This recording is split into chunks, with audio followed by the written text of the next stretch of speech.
जमाने जब लड़की को घरवाले साड़ी पहनाना सिखाकर ससुराल भेजा करते थे। अब तो अरे क्या सारा दिन ये सड़ा सा पैजामा पहनकर घुमा करती है।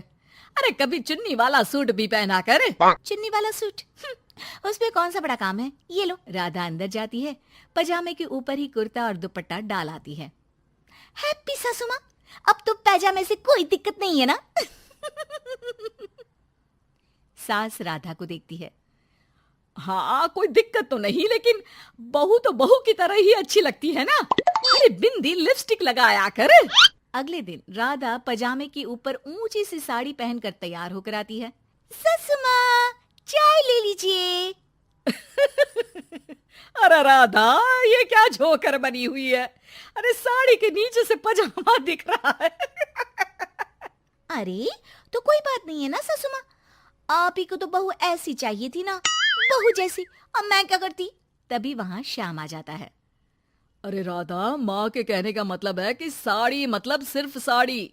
आप भी ना पागल हो गए हैं क्या।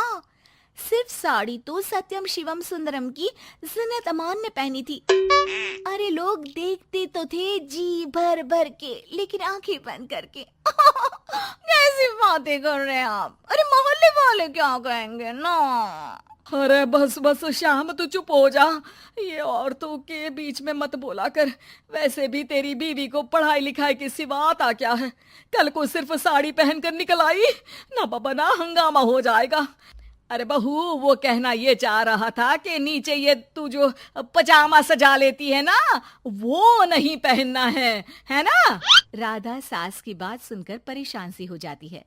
वो समझ नहीं पाती कि उसे क्या करना है। मैं कैसे इन लोगों को समझाऊं कि मैंने बचपन से ही सिर्फ पैजामे ही पहने। मेरी शादी के दिन भी लहंगे के नीचे पजामा ही तो था। अरे किसी को पजामे से क्या दिक्कत हो सकती है। क्या करूं मैं। राधा रोने लगती है, जिसे उसका पति देख लेता है। अरे अरे मेरी प्यारी राधा, रो क्यों रही हो। अच्छा चलो, शाम को तुम्हें घुमाने लेकर चलता हूँ, और इतना ही नहीं, मैं तुम्हें शॉपिंग भी करवाऊंगा। राधा ये सुनकर खुश हो जाती है। ओह, आइसक्रीम के साथ शॉपिंग, वाह। मैं भी लिस्ट बना लेती हूँ कि क्या क्या लेना है मुझे। बस फिर क्या था, राधा बैठ जाती है लिस्ट बनाने। माँ देख, तेरी सारी समस्या का मैंने समाधान कर दिया। अरे ऐसा क्या कर दिया, पजामे वाली को छोड़ दिया क्या तूने। अरे कैसी बात कर रही हो माँ, पजामे वाली नहीं, राधा नाम है उसका। तभी डोरबेल बजती है और पड़ोस की चाची घर आती है। उनके हाथ में एक पजामा होता है। अरे मैंने सोचा कि ये कपड़ा सड़क पर गिरा था, किसी ने सुखाने डाला होगा। अब ना ये पेटीकोट जैसा था, ना ही पतलून जैसा। तभी मैं समझ गई ये राधा बहू का पजामा होगा। तो पहनती है ना ये। अरे चाहे पार्टी वेयर हो या फिर घर का कपड़ा, तुम्हारे बेटे की शादी के एल्बम देख रही थी, बहू ने तो लहंगे के नीचे भी पजामा पहना था। ठीक है चाची, दे दिया ना पजामा। अब पजामा पुराण मत सुनाओ, चली जाओ। चाचा जी के खांसने की आवाज आ रही है, जाकर पानी दे आओ उन्हें। अरे हाँ हाँ, जोरू का गुलाम जा रही हूँ मैं। चाची के जाने के बाद, अरे अड़ोस पड़ोस वालों को बोलकर क्या फायदा होगा बेटा। अब तो घर मशहूर हो जाना ही है पजामे वाली बहू के नाम से। तभी वहां ससुर आ जाते हैं। अरे वो पीछे वाले घर के शर्मा जी ने तो घर के पोस्टल एड्रेस में यही लिखना शुरू कर दिया है, पजामे वाली बहू के घर के पीछे गली नंबर 7। अरे बस बस, आ गए तुम। दुकान आज जल्दी बंद कर दी। अरे क्या करूं, ये टाइट पैंट पहनकर बैठा नहीं जाता दुकान में। ज्यादा देर हुई तो थोड़ी देर पीठ सीधी करने घर चला आया। वैसे आज माँ बेटा साथ में क्या बातें कर रहे हैं। हाँ अरे हाँ, बातों से याद आया, बोल रहा है कि पजामे वाली प्रॉब्लम का सलूशन ढूंढ लाया है। जरा बता दो बेटा, क्या समाधान निकाला है। वो मैं ना माँ आज राधा को शॉपिंग के लिए ले जा रहा हूँ।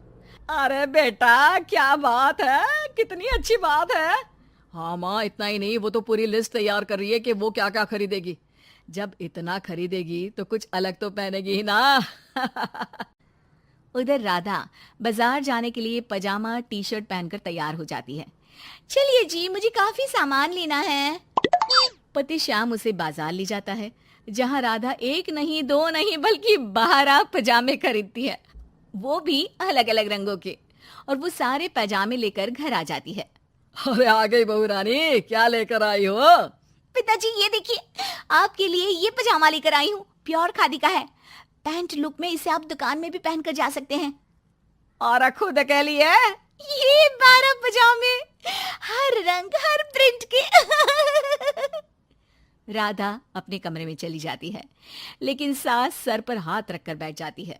हाय रे फूटी किस्मत, भाग्य में साफ सुथरी सजी धजी बहू दिखना लिखाई नहीं है तो क्या किया जा सकता है। अरे बाजार गई भी तो क्या लेकर आई ये सड़े पैजामे। राधा इस बार फिर सास का रोना सुन लेती है। मैं क्या करूं भगवान, साड़ी में डर लगता है कि कहीं फंस कर गिर न जाऊं। माँ जी को पजामे से नफरत है, लेकिन एक अच्छी बहू होने के नाते मैं अपना पहनावा माँ जी के लिए जरूर बदलने की कोशिश करूंगी। हाँ भगवान जी। अगले दिन राधा बिना पजामे वाली साड़ी पहनकर सास के पास खड़ी हो जाती है। हाय रे, सूरज आज कहाँ से निकला है? अरे राधा बहू ने साड़ी पहनी है, वो भी पजामे के बिना। अरे वाह वाह बहू, तू तो राजकुमारी लग रही है। अरे लेकिन एक जगह खड़ी क्यों है? वो माँ जी इसलिए कि मैं गिर सकती हूँ। अरे हाँ जी, हमने तो 4 तल्ले के मकान को एक कर रखा था, ऊपर नीचे सारा घर संभाला था, वो भी साड़ी में। अरे कैसे गिरेगी तू, मैं भी तो देखती हूँ। जा छत से कपड़े लेकर आ। ना ना माँ जी, मुझसे नहीं होगा, मैं गिर जाऊंगी साड़ी में फंसकर। लेकिन सास नहीं मानती और राधा को साड़ी पहनकर छत पर जाना पड़ता है। लेकिन जैसे ही वो सारे सूखे कपड़े लेकर उतर रही होती है तो सीढ़ियों से गिर जाती है। फिर क्या? ओह, इनको काफी गहरी चोट आई है, लगता नहीं कि... नहीं नहीं डॉक्टर साहब, ऐसा मत बोलिए। अरे सारी गलती मेरी है डॉक्टर साहब, मेरी बहू को बचा लीजिए। अरे हाँ, वो बच जाएंगी, लेकिन चोट भरने में देर लगेगी। धीरे धीरे राधा ठीक हो जाती है और एक दिन जब पहली बार वो ठीक होकर कमरे से बाहर निकलती है तो देखती है कि सास ससुर पति सब पैजामे पहनकर खड़े होते हैं। देखा बहू, कैसा लग रहा है ये पैजामा? वैसे बहू सही में ये बड़ा कंफर्टेबल है। हाँ, अरे अब तो इसे पहनकर मैं इतने आराम से दुकान में बैठता हूँ कि कितने ही ग्राहक क्यों ना आ जाए, फटाफट काम होता है। मुझे माफ कर दीजिए माँ जी, मैं साड़ी पहनने की पूरी कोशिश करूंगी। अरे नहीं नहीं बहू, मुझे माफ कर दे, तूने घर के लिए मेरे लिए बहुत त्याग किया। बेटा, इंसान पहनावे से नहीं बल्कि अपने कुशल व्यवहार से सबका प्यार पाता है। हमें तो अब बस पजामे वाली ही बहू चाहिए।